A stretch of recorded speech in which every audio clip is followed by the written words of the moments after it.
good morning. For today's video, we are going to use this Ferrician Premium Brightening Kit. Yan siya guys. Here we go. Ito po yung sa loob niya. Ito yung kanyang cleanser, foam cleanser, and then ito yung kanyang exfoliating o yung toner. Ito naman ang kanyang serum, whitening serum, and ito yung kanyang sunscreen. So, first step ay ang ating, ito, yung pang facial wash, brightening premium facial wash. Alright, pakita ko po sa inyo. Anyway guys, this is my 4th day. This is my naked skin. Ayan, kaya po siya. Pasensya nyo na bagong gising tayo. Kasi sinishake-shake ko lang siya. 4 days ko na, hanggang dito na siya ngayon. And then what we're going to use is, basahin mo lang yung face.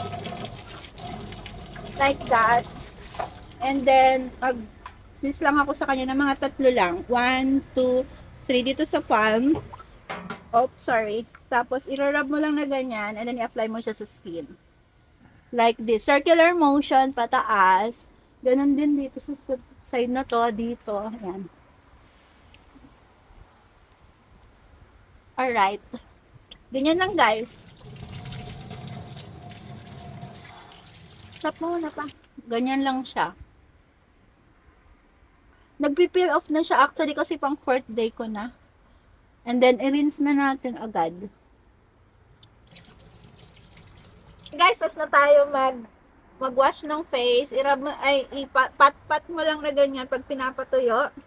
Huwag nyo po siyang i-rub kasi sensitive na siya. Dahil as you can see, namamalat na siya dyan. Yeah. So, once na okay na siya, what I did naman sa toner, punta tayo sa toner niya guys. So, ganito siya. 60 ml premium exfoliating toner, okay? Alright guys, before you use it, kapag bago pa lang, meron yan siya ditong sealed sa loob. Tanggalin mo lang siya. So sa akin kasi nagamit ko na.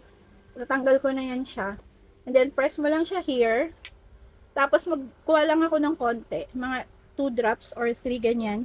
Tapos igaganyan ko lang siya dito sa kung saan yung concern ko, which is yung melasma ko over here, tsaka dito. Siguro nakikita nyo naman. Tapos, yung tips nga pala guys, nung first 2 days ko, kasi dito nilagyan ko siya. So, magbilis kasi dito. Manipis lang siguro yung skin natin sa part na to. I'm not sure. Pero, yeah, pangit siya. Mabilis siya dito mag-dry up. So, namalat siya kaagad. So, what I did, in-stop ko siya nung 3rd day. In-stop ko siya dito. And then, nag-concentrate na lang ako kung nasaan yung part na may melasma ako. And then, let it dry. Kaya dito tayo sa labas, nagpapafilm kay asawa. Malakas po ang hangin. And then, after that, mapipil mo naman yan kung nag-dry up na siya. Proceed na po tayo sa ating serum, Premium Brightening Serum. Ganito lang siya. And then, shake, shake, shake. Tapos, squeeze mo lang siya na ganyan. Tapos, press mo lang dito. Tapos yan, lalagay mo na rin siya dito. Hindi ko alam po hindi ko kasi nakikita. Yan.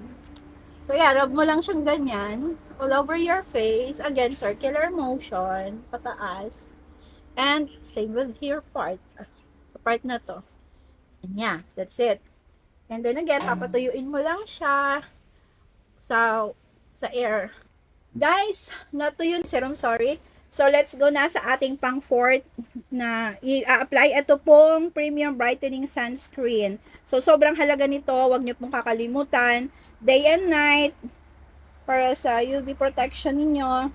Paglalabas. So, ganyan lang ginagawa ko, guys.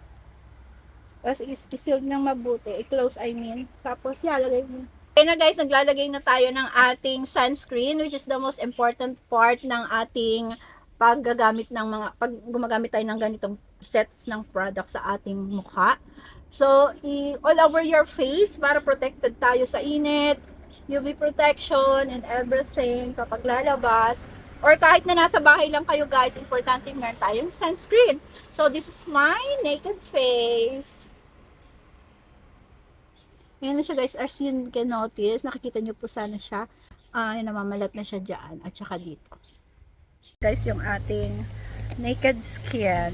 Wala din tayong lipstick. Ayun guys, yung ating naked skin. Sana nakikita niyo siya ng So ayun guys, sunlight lang yan ang ating lighting para makita niyo siya ng ayan, lalapitan. perfect na ba yan lighting?